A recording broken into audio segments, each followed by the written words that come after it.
is the place that feels like home to the player. In between every tactical mission, the player returns to XCOM HQ. This is the nerve center. This is where the player makes all of the strategic decisions of the game. We had this nice long period where we just discussed what do we want to do. And when we started talking about the base, we would always refer to it as the ant farm, I think, and Jake would talk about it in terms like, you want to be like a diorama. And so I was going more along the diorama path where we were trying to make it a little more horizontal, a little bit more like a level. And we explored a bunch of different options with that, and it never really worked. And then one day, my lead tech artist and my lead character artist came in and they said, what if we actually did make this an ant farm? Let's mock something up and show me what what you think we're talking about. And so they put something together pretty quickly. Jake and I walked in there and took a look at it, and as soon as we saw it, it was like, that's really cool.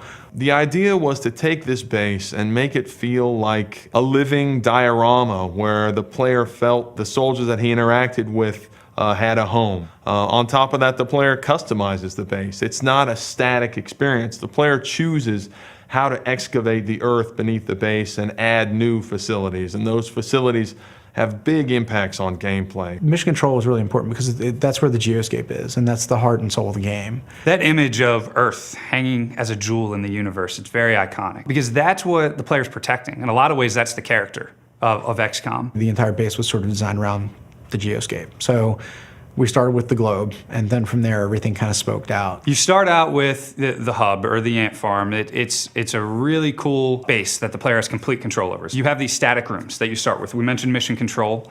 Then you also have engineering. You can build things like med packs, you can build all kinds of weapons, different armors, satellites, which you can then deploy on mission control to have a better view on the world and protection on the world. There are the laboratories. The player can build these out and really speed up the rate at which research progresses. Then you have the barracks, and this is where you do the promotion of your soldiers and the customization of your soldiers. We have the officer training school, and that gives big squad-wide tactical benefits to your soldiers. Then you have the hangar, which is another static facility, and that's where you manage your interceptor jets and give them different weapon loadouts. You can even eventually upgrade the interceptor itself. There are workshops, which also speed up the rate that manufacturing progresses. So those are the static rooms that you're going to see in the beginning of the game, and this is just the tip of the iceberg. You can then excavate deeper and add dozens of different room types below these static rooms. We have the Foundry, which is an upgrade center for, you can upgrade how your weapons work. You can create all new items for your soldiers to use. It's sort of like the one-stop upgrade center for your troops. You can capture a live alien and place them in the alien containment facility